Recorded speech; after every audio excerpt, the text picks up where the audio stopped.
नमस्कार, जय हिंद, जय भारत और जय उत्तराखंड। मैं गौतम सिंह बिस उत्तराखंड हिलांसी यूट्यूब चैनल से आपसे मुखातिब हूँ और आप देख पा रहे हैं उत्तराखंड के ग्राम्य जीवन की जो दिनचर्या होती है। और ग्राम्य जीवन में मैं आज आपको गांव की वो परिपाटी दिखाऊंगा, वो उत्तराखंड के गांव का वो रहस्य दिखाऊंगा जहाँ पर कि आ, वहाँ के लोगों को दो चार होना पड़ता है, जो उनके जीवन की दिनचर्या का जो ख़ास पहलू है, जिस प्रकार उनका रहन-सहन होता है, किस प्रकार से उनका किचन होता है, किस प्रकार से उनका शयनागार होता है, पूजा कक्ष होता है। और आप अभी जो देख रहे हैं ये उत्तराखंड के पौड़ी जनपद का एक गांव है और उस गांव से मैं आपको रूबरू कराता हूं। और आप देख पा रहे हैं कि यहाँ पर पुराने शैली के मकान के साथ-साथ अब लोगों ने नई तर्ज पर भी उसको उनको विकसित कर लिया है। और मैं आपको ले चलता हूँ किचन में। और ये है एक मड हाउस, आप जिसे कह सकते हैं, मिट्टी से जो घर बनाया जाता है, जिसकी दीवारें की 1.5 फीट तकरीबन चौड़ी होती हैं। आप इन्हें कहते हैं 18 इंच चौड़ी दीवार है, उस पर फिर लिपा पोती भी होती है। और ये जो आप देख पा रहे हैं यहाँ पर ये चिमनी नुमा एक चूल्हा है।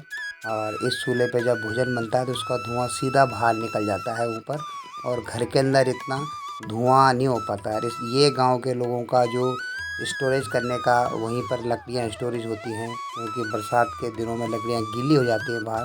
और अब मॉडर्न तरीके से भी किचन को बना दिया गया है। आप देख पा रहे हैं कि किचन में और भी बहुत सारी चीज़ें, गैस का जैसे आगमन हो गया है, गैस चूल्हा किचन में आ गया है। और लकड़ी के चूल्हे के साथ साथ गैस का भी इस्तेमाल होता है।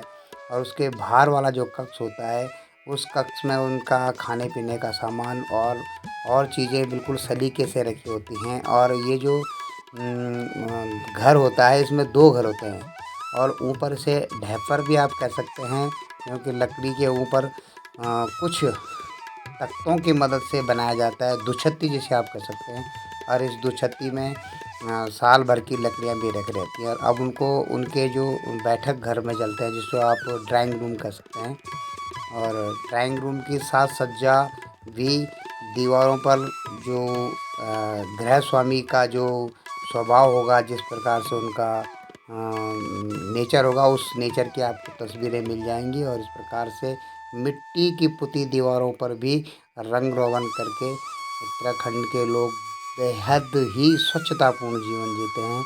और आप देख पा रहे हैं कि यहाँ पर एक दीवार को पूरा उन्होंने अपने घर के जो पूर्वज हैं उनकी फ़ोटो को एक प्रकार से एक दीवार पर उकेर करके अलग से दीवार रखी है। और ज़्यादा इनके मेहमान नवाजी उत्तराखंड में इतनी होती नहीं है। और ये 4 कुर्सियाँ इनफ होती हैं, पर्याप्त होती हैं। और छोटे से घर में इस प्रकार से इनकी घरों की ऊंचाई ज़्यादा नहीं होती है, ताकि इनमें सर्दी का भी असर कम हो जाए और गर्मी का भी असर कम हो जाए। और ये उनका शयनागार भी आप कह सकते हैं। और शयनागार में भी आप दीवारों पर उनकी तस्वीरें देख सकते हैं, किस प्रकार से सलीके से तस्वीरें रखी हैं। और जो लोग सीमेंट के घरों में रहते हैं ज़्यादातर, उनका रहन सहन इन जो मड हाउस है इनमें बिल्कुल वातानुकूलित होता है। और यहाँ पर लोग ज़्यादा स्वस्थ होते हैं। प्रत्येक घर में एक कोना जो होता है वह पूजा के लिए रिजर्व होता है, और उसमें पूजा की ही तस्वीरें उस जगह पर लगाई जाती हैं। और उन्हीं पूजा घर में सभी प्रकार की अखंड ज्योति जला करती है, लगभग लगभग सभी घरों में।